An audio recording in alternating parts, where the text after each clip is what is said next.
The black card hit the marble counter with a sharp click that seemed to echo through the entire upscale boutique. Nia Davis stood frozen, her 5-year-old daughter Maya's hand clutched tightly in hers as every pair of eyes in the store turned toward them. The sales associate's perfectly manicured fingers hovered over the card reader, her expression shifting from professional courtesy to barely concealed disdain.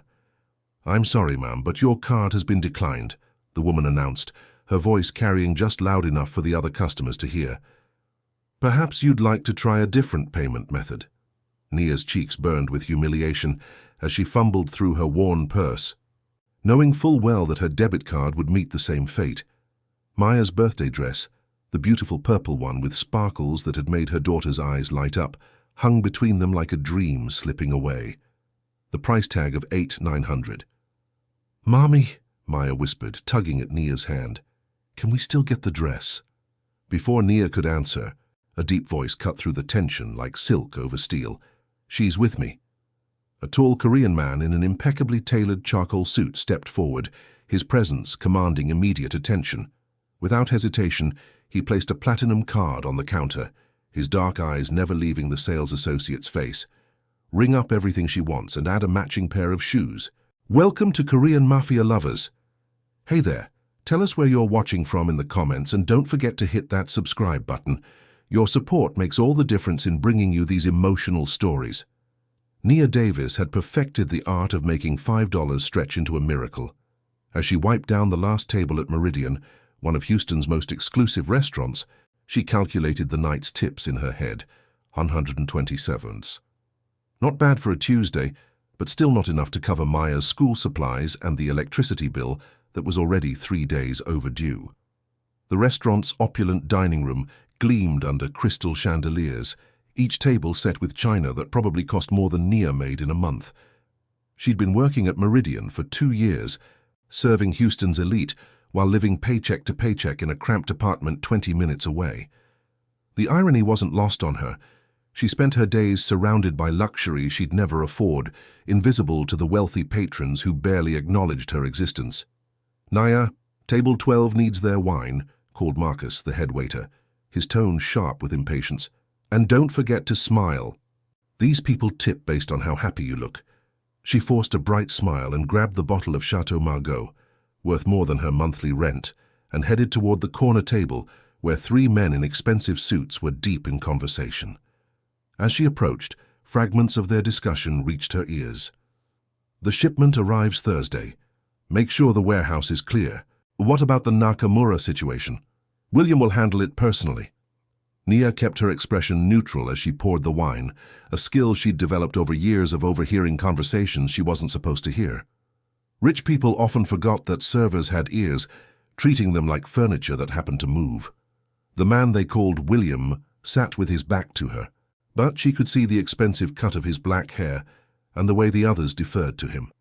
When she leaned forward to fill his glass, he turned slightly, and she caught a glimpse of sharp cheekbones and intense dark eyes that seemed to catalogue everything around him. "Thank you," he said quietly, his voice carrying a slight accent that made her pause. Korean, she realized. His English was perfect, but there was something in the cadence that spoke of another language learned first. Their eyes met for just a moment, and Nia felt an unexpected jolt of awareness. He was younger than she'd expected, maybe mid-30s, with the kind of presence that commanded attention without demanding it. There was something dangerous about him, she realized, not threatening, but powerful in a way that made the air around him feel charged. "You're welcome," she managed, finishing with the wine and stepping back. As she walked away, she could feel his gaze following her, and it took all her self-control not to look back. Men like him, wealthy, powerful, undoubtedly complicated, were exactly the kind of trouble she couldn't afford. She had Maya to think about, bills to pay, and dreams that didn't include getting tangled up with mysterious strangers who discussed shipments over $1,000 bottles of wine. Her phone buzzed with a text from her babysitter. "Maya's asking when you'll be home. She wants to show you her drawing." Nia smiled genuinely for the first time all evening. Maya was her world, her reason for working double shifts and swallowing her pride every day. At 5 years old, her daughter was brilliant, funny, and completely unaware that they were struggling. Nia intended to keep it that way. The rest of the evening passed in a blur of orders and forced smiles. By closing time, her feet ached and her back was stiff. But she'd earned enough in tips to buy Maya the art supplies she'd been asking for. Small victories, she reminded herself. That's how they'd build their life, one small victory at a time. As she gathered her things from the staff room, she overheard Marcus talking to the manager. Table 12 left $1,000 tip, Marcus was saying. Asked specifically that it go to the server who handled their wine. Nia's heart stopped. $1,000. That was more than she made in 2 weeks, enough to catch up on bills and maybe even put some aside for Maya's birthday next month. Which server? The manager asked. The one with the natural curls. Nia, I think. Nia's hands shook as she processed what she'd heard. Why would a stranger leave her such an enormous tip? She thought of the man called William, the way he'd looked at her with those intense dark eyes. Had he somehow known she needed help? The manager found her 10 minutes later, envelope in hand. Congratulations, Nia. Looks like you made quite an impression tonight. As she walked to her car, envelope clutched tightly in her hand. Nia couldn't shake the feeling that her life had just shifted in some fundamental way. She'd served hundreds of wealthy customers over the years, but none had ever looked at her the way William had, like he actually saw her, not just the uniform and the smile. The drive home took her through downtown Houston, past gleaming skyscrapers, and into the modest neighborhood where she and Maya lived. Their apartment was small but clean, filled with Maya's artwork and the kind of warmth that came from love rather than money. "Mommy!" Maya launched herself into Nia's arms the moment she walked through the door, her babysitter gathering her things with a smile. "How's my beautiful girl?" Nia asked, breathing in the familiar scent of her daughter's shampoo. "I drew you a picture. It's us at the beach, see? And there's a castle made of sand and we're princesses." Nia looked at the colorful drawing, her heart swelling with love and determination. Maya deserved that beach trip, deserved to feel like a princess. And maybe, with tonight's unexpected windfall, they could start making some of those dreams come true. But as she tucked Maya into bed and kissed her goodnight, Nia couldn't stop thinking about the man with the dangerous eyes who'd changed her night with a single gesture. In her experience, nothing came without a price. The question was, what would William Hahn eventually expect in return? The next evening at Meridian started like any other, but Nia found herself scanning the dining room with unusual attention.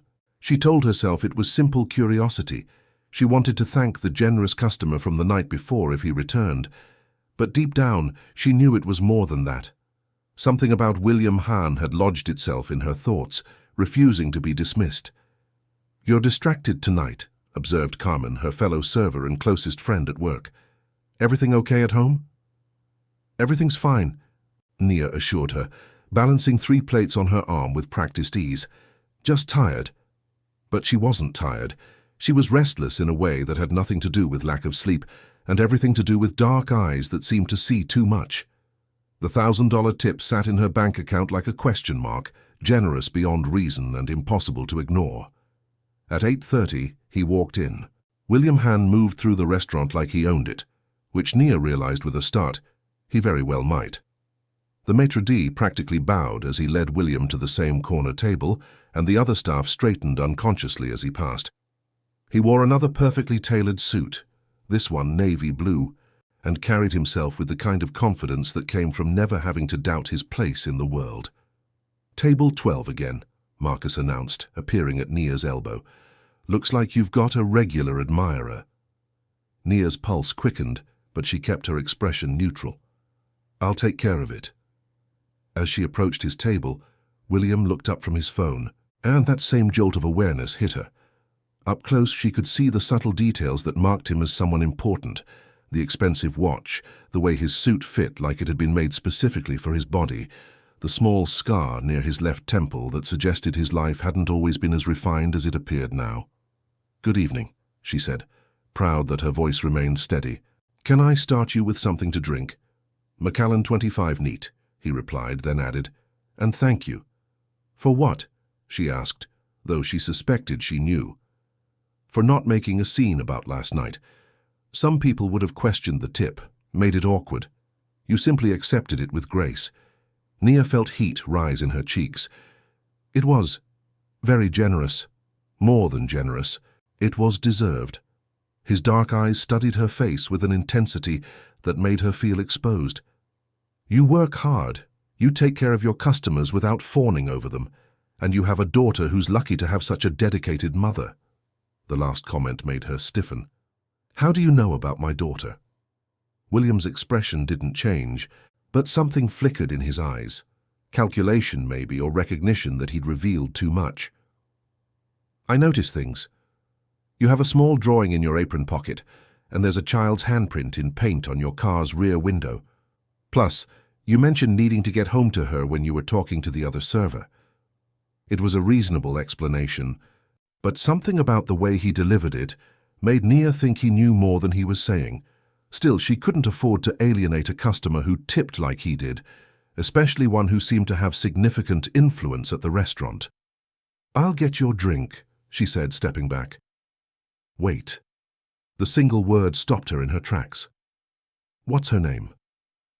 Maya. Nia found herself answering before she could think better of it. A beautiful name. How old is she? 5. The conversation felt dangerous, too personal, but she couldn't seem to extract herself from it. 5 is a wonderful age. Old enough to have real conversations, young enough to still believe in magic. William's smile was small but genuine. I imagine she keeps you busy. She does. Nia's defensive walls were crumbling despite her best efforts. There was something about the way he spoke about Maya, with respect rather than the dismissive tone many people used when discussing children, that disarmed her. Bring me that Macallan, William said, and when you have a moment I'd like to ask you something. The rest of her shift passed in a haze of anticipation and anxiety. What could he possibly want to ask her? And why did the prospect both terrify and thrill her in equal measure? When the dinner rush finally slowed, she found herself back at table 12 with a fresh glass of whiskey. William had been joined by 2 other men, but they were clearly wrapping up their business. We'll discuss the rest tomorrow, William was saying to one of them, a thin man with nervous eyes. Make sure everything is in place by Friday. The men left with respectful nods, and suddenly Nia was alone with William in the corner of the restaurant. The lighting was dimmer here, more intimate, and she was acutely aware of how close she was standing to his chair. You wanted to ask me something? She prompted. I did. William leaned back in his chair, studying her with those penetrating dark eyes. I'm hosting a charity gala next weekend. It's for children's literacy programs in Houston. I need someone to help coordinate the evening, someone who understands service, who can manage details without drama. Nia blinked, caught off guard. You're offering me a job? A temporary position. One evening, very well compensated. You'd be working directly with me to ensure everything runs smoothly. Why me? The question slipped out before she could stop it. William was quiet for a long moment, and when he spoke, his voice was softer than before. Because you care about doing things right, even when no one important is watching, because you understand what it means to work for something that matters, and because I think you could use the money. The last part stung, even though it was true. Nia lifted her chin, pride warring with practicality. What would it pay? $5,000 for the evening. Nia's breath caught. $5,000 was more than she made in 2 months at Meridian. It would cover Maya's daycare for the rest of the year, with enough left over for the birthday party she'd been dreaming of throwing. I don't understand, she said slowly. You don't know me. Why would you offer a stranger such an opportunity? William stood, and suddenly he was much closer than before, close enough that she could smell his cologne, something expensive and masculine that made her pulse quicken. Maybe I don't think you're as much of a stranger as you believe. Before she could ask what he meant, he placed a business card on the table. Think about it. If you're interested, call me tomorrow. As he walked away, Nia picked up the card with trembling fingers. It was thick, expensive cardstock with simple black lettering. William Hahn, Hahn Enterprises.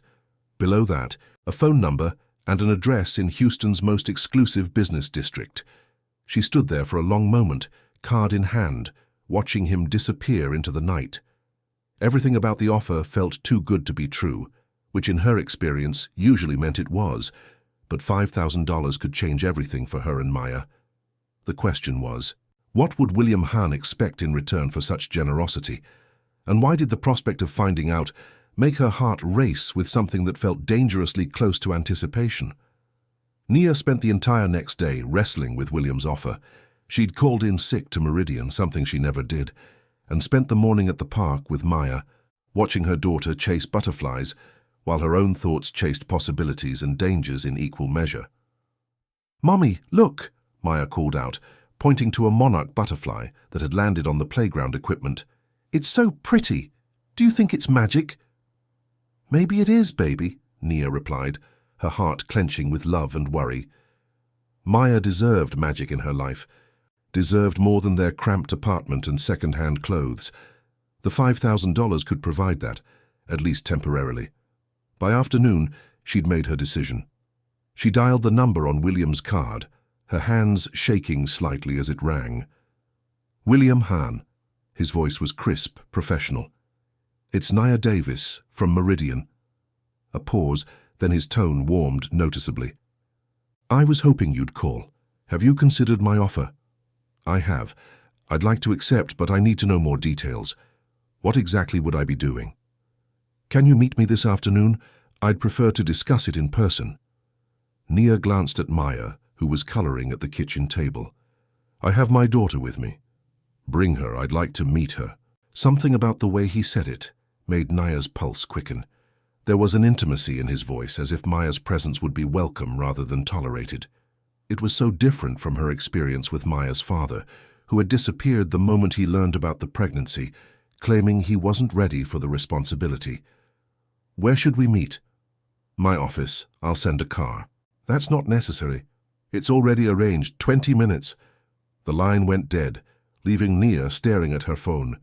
She'd forgotten how commanding he could be, how he seemed to expect his wishes to become reality simply because he'd expressed them.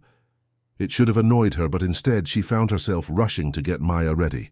The car that arrived was a sleek black sedan with tinted windows, driven by a polite man in a suit who treated them like VIPs.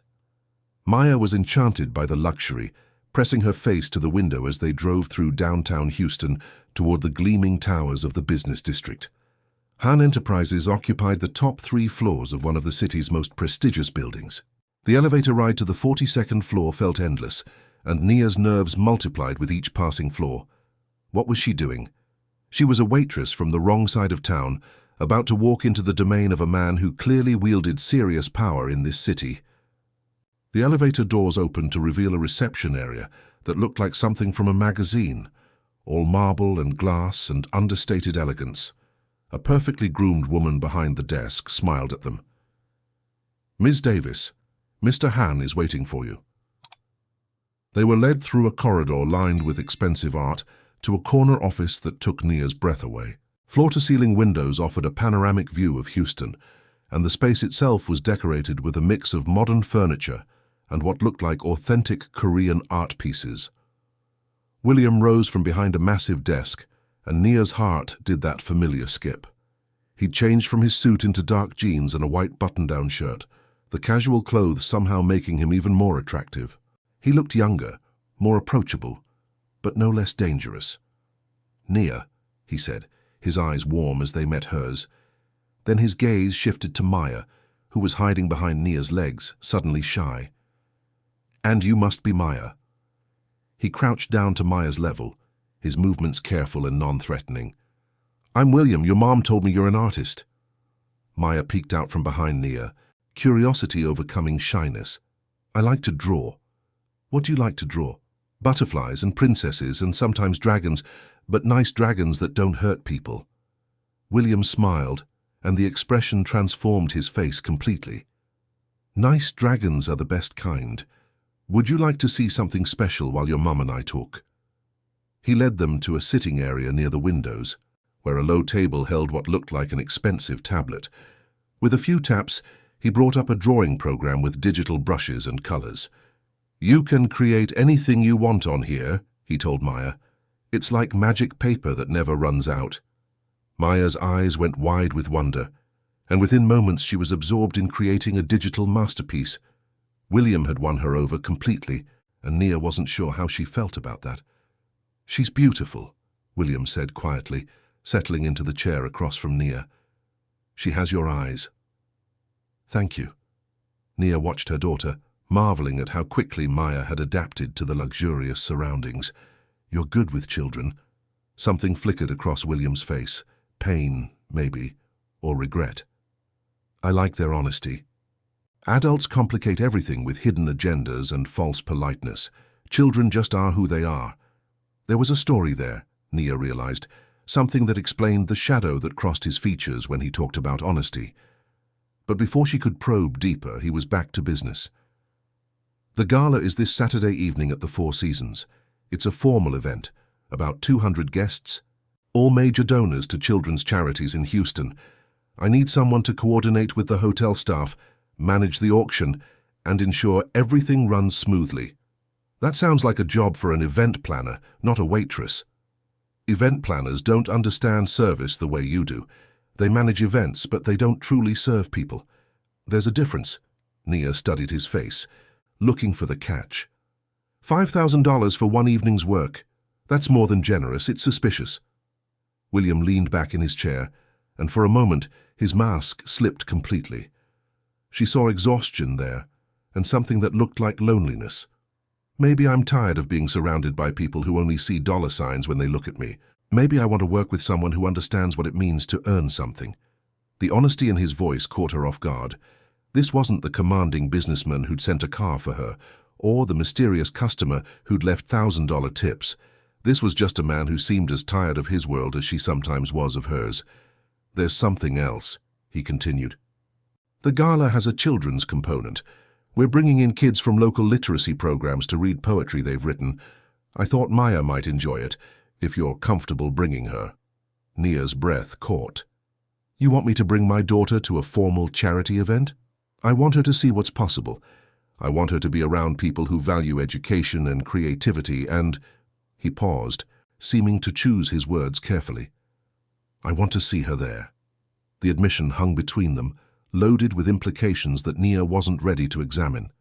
But looking at Maya, completely absorbed in her digital art, she could picture her daughter in that environment, dressed up, confident, surrounded by people who celebrated learning and achievement. Okay, she heard herself saying, I'll do it.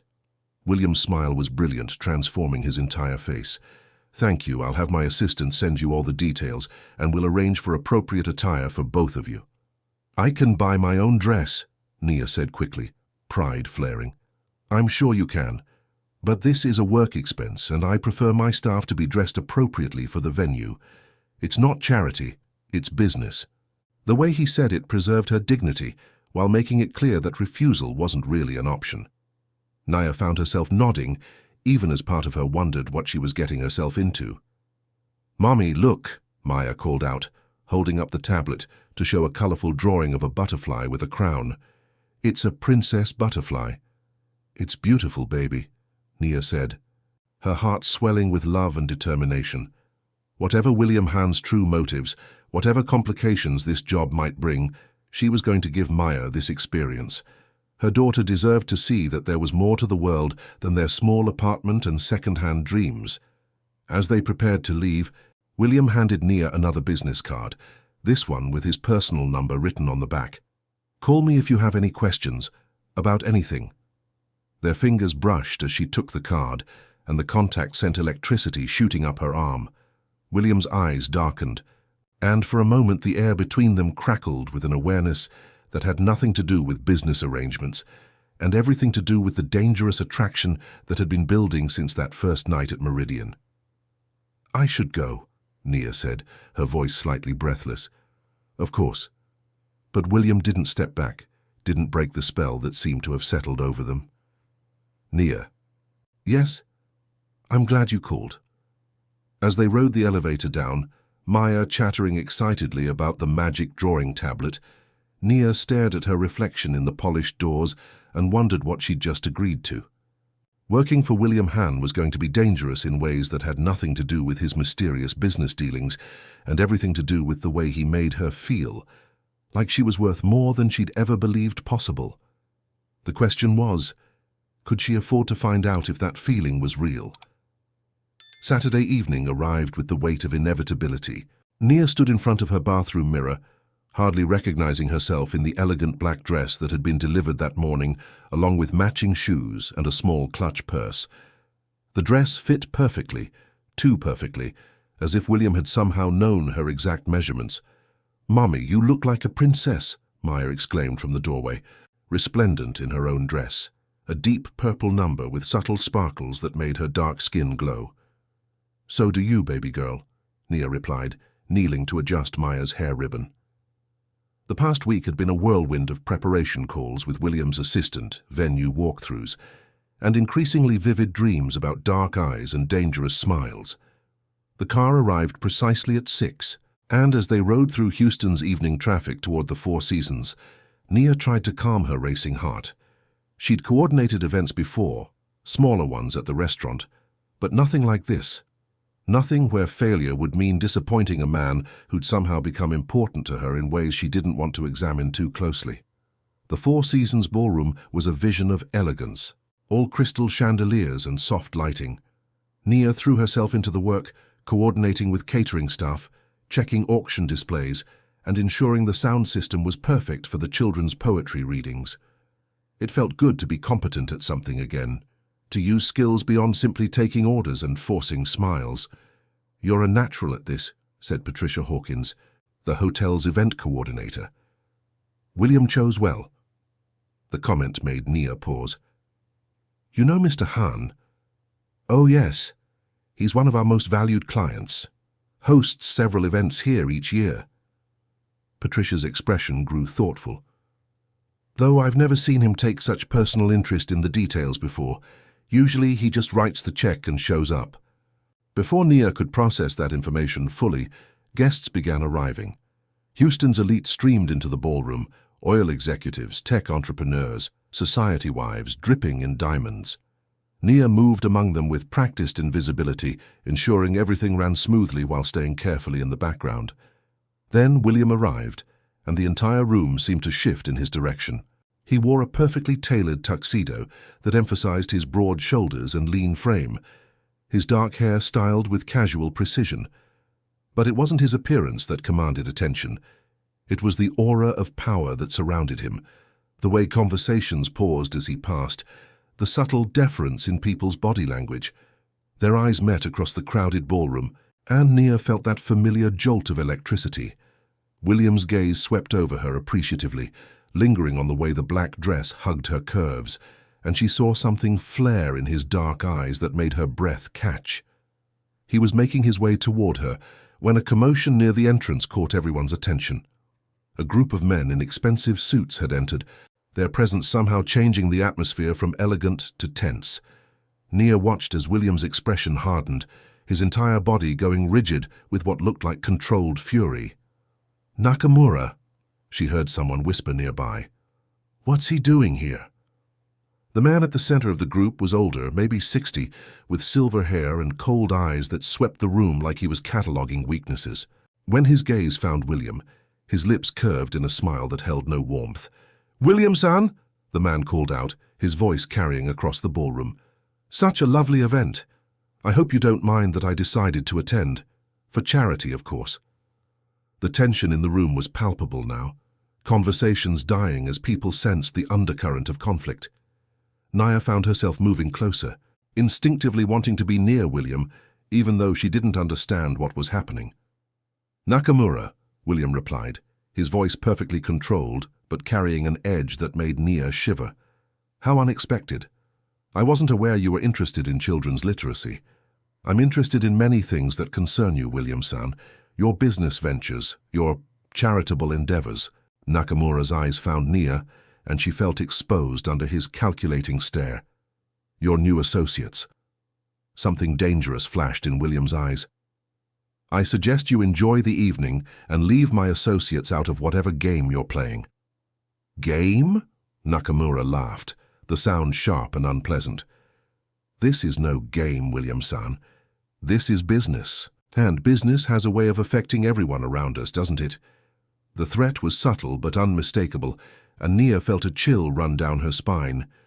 Whatever was happening between these two men, she was somehow caught in the middle of it.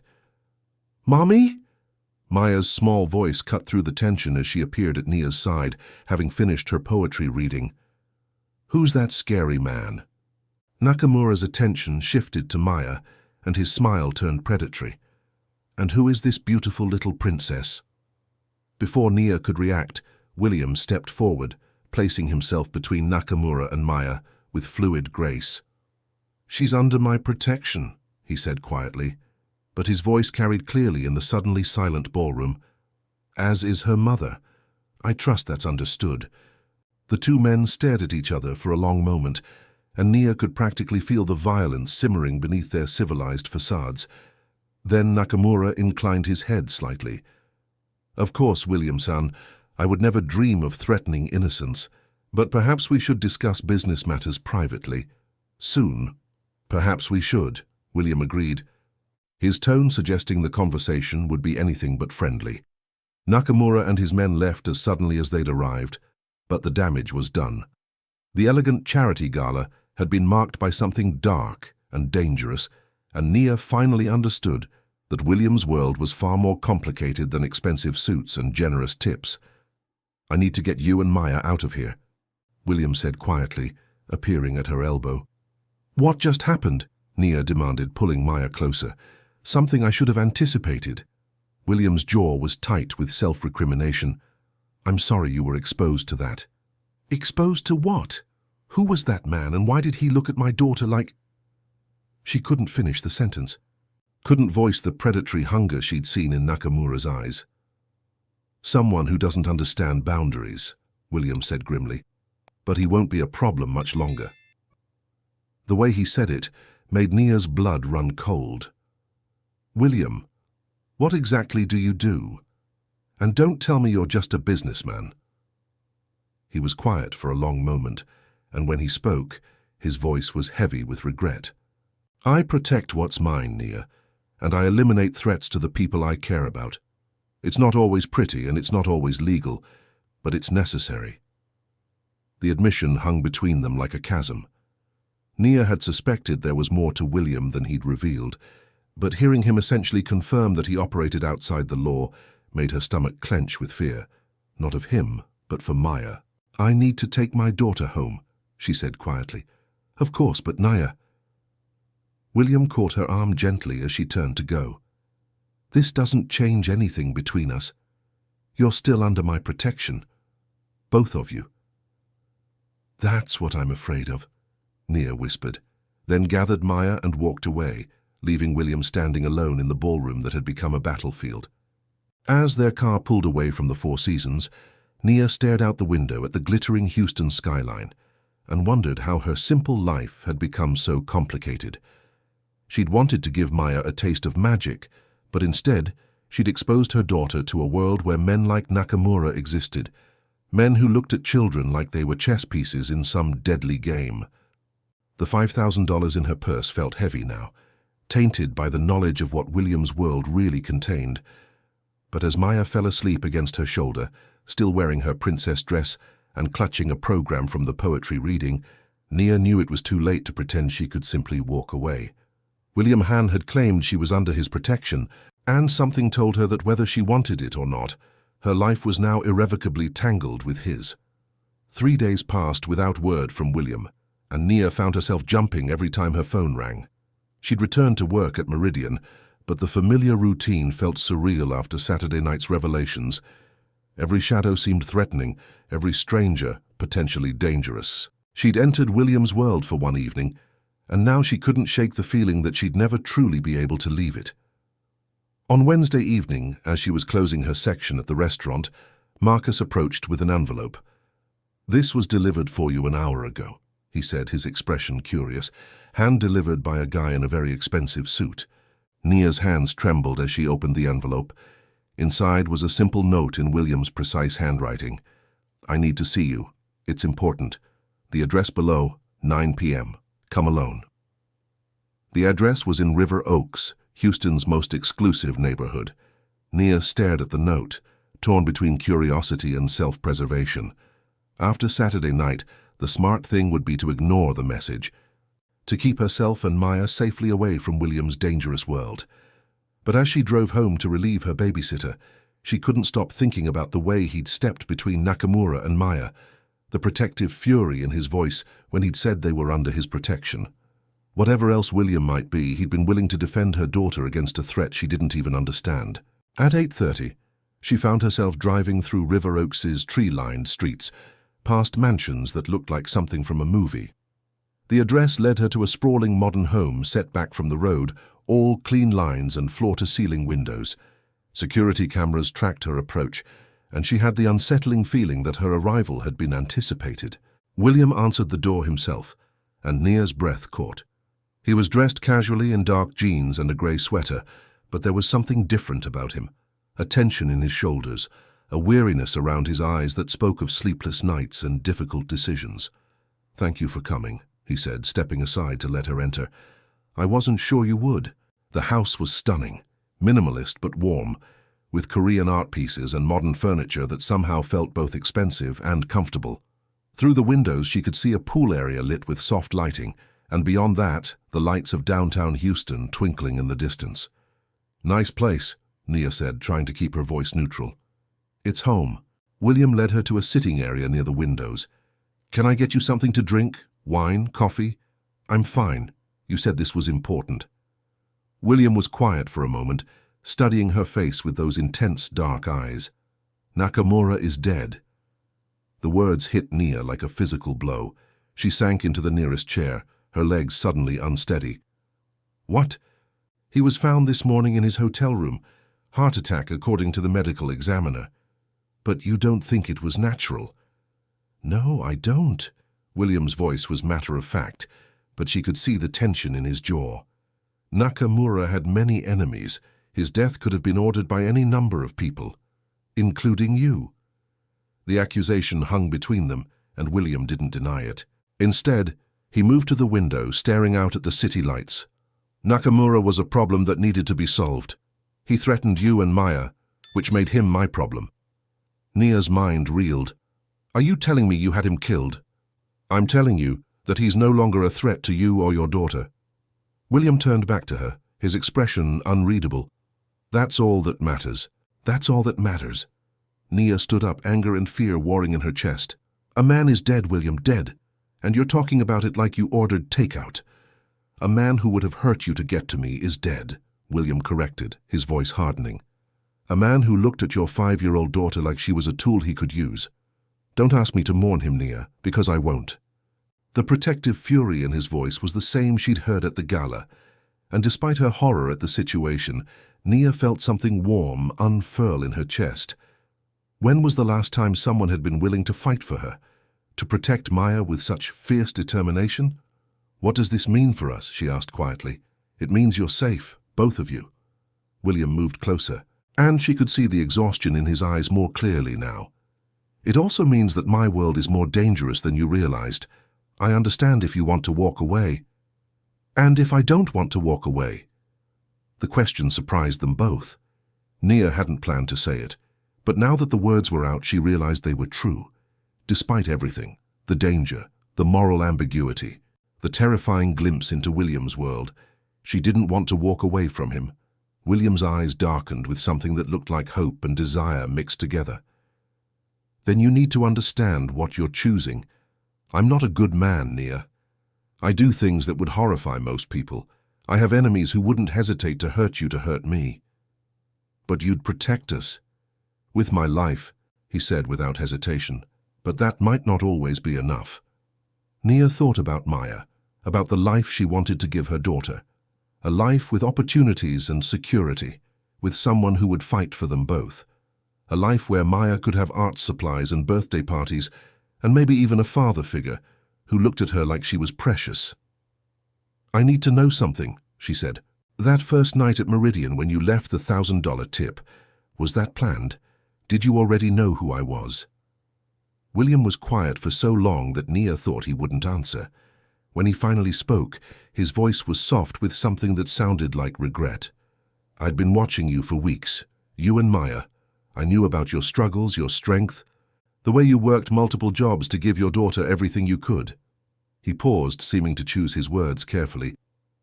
"I knew I wanted you in my life before I ever spoke to you." The admission should have terrified her, the idea that she'd been watched, studied, chosen. Instead, she felt a strange sense of relief. At least now she understood why everything had felt too good to be true. "Why me?" she asked. "Because you're real," William said simply. "Because you love your daughter more than anything else in the world.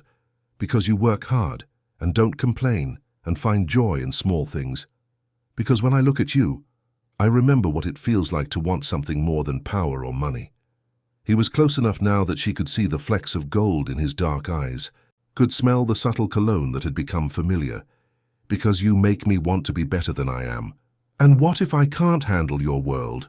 What if I'm not strong enough for whatever comes next?" William reached out slowly, giving her time to pull away, and cupped her face in his hands. His touch was gentle but sure, and Nia felt herself leaning into it despite every rational thought screaming at her to run. "You're the strongest person I know," he said quietly. "You've been fighting your whole life, Nia. The only difference now is that you won't be fighting alone." When he kissed her, it was with a tenderness that belied everything she knew about his capacity for violence. His lips were soft against hers, questioning rather than demanding, and Nia felt something inside her chest crack open, some wall she'd built around her heart to protect it from disappointment and betrayal. She kissed him back, pouring all her confusion and fear and desperate hope into the contact. This was madness, she knew, falling for a man who operated in shadows, who solved problems with methods she didn't want to examine too closely. But as his arms came around her, holding her like she was something precious and fragile, Nia couldn't bring herself to care about the madness. "She's with me," William murmured against her lips, echoing the words he'd spoken in that boutique what felt like a lifetime ago. "You're both with me now, and I protect what's mine." As Nia melted into his embrace, she realized that for the first time in her adult life she felt truly safe. Not because the world had become less dangerous, but because she'd found someone willing to stand between her and that danger, no matter the cost. The question now was whether she was brave enough to let him. Years later. Nia stood in the kitchen of their River Oaks home, watching through the window as William taught Maya to tend the herb garden they'd planted together. At 10 years old, Maya had grown into a confident, brilliant child who spoke 3 languages and could discuss both Shakespeare and K-pop with equal enthusiasm. She adored the man she called Papa William, and he spoiled her shamelessly while somehow managing to keep her grounded. "The basil needs more water, but be gentle," William was saying, his hands guiding Maya's as she held the watering can. "Plants are like people. They need care and attention to flourish." "Like how you take care of me and Mommy?" Maya asked, and Nia's heart clenched with love at the simple trust in her daughter's voice. "Exactly like that," William confirmed, pressing a kiss to the top of Maya's head. Nia smiled, remembering the scared waitress she'd been when William first walked into her life. That woman could never have imagined this, the security, the love, the family they'd built together. It hadn't been easy. There had been moments of doubt, times when William's world had seemed too dark and dangerous for her and Maya. But he'd been true to his word, protecting them while gradually transitioning his business interests toward legitimate enterprises. The Hahn Foundation now funded literacy programs across Texas, and Nia served as its director, a role that used all her organizational skills, while allowing her to make a real difference in children's lives. William still had edges, still carried himself with the authority of a man who'd once ruled through fear and respect, but with them he was gentle, patient, devoted. "Mommy!" Maya called out, running toward the house with dirt-stained hands and a radiant smile. "Come see what we planted!" As Nia joined her family in the garden, William's arm came around her waist, pulling her close. "Any regrets?" he asked quietly, a question he'd asked periodically over the years. Nia looked at Maya, chattering excitedly about the vegetables they'd grow, then up at William's face, older now, marked by laugh lines and the peace that had come with leaving his dangerous past behind. "Only one," she said, rising on her toes to kiss him softly. "That I waited so long to call you that first time." William's smile was brilliant. the same expression that had transformed his face in his office years ago when she'd agreed to help with the gala. "Well," he said, pulling her closer, "we have the rest of our lives to make up for lost time." As the Houston sun set behind them, painting the sky in shades of gold and pink, Nia marveled at how a moment of humiliation in an upscale boutique had led to this, a love that had transformed them all, a family that had been worth every risk, every moment of fear. Sometimes the best things in life came from the most unexpected places, and sometimes when your card got declined and the world seemed determined to humble you, a Korean mafia boss would step forward and change everything with 4 simple words: "She's with me."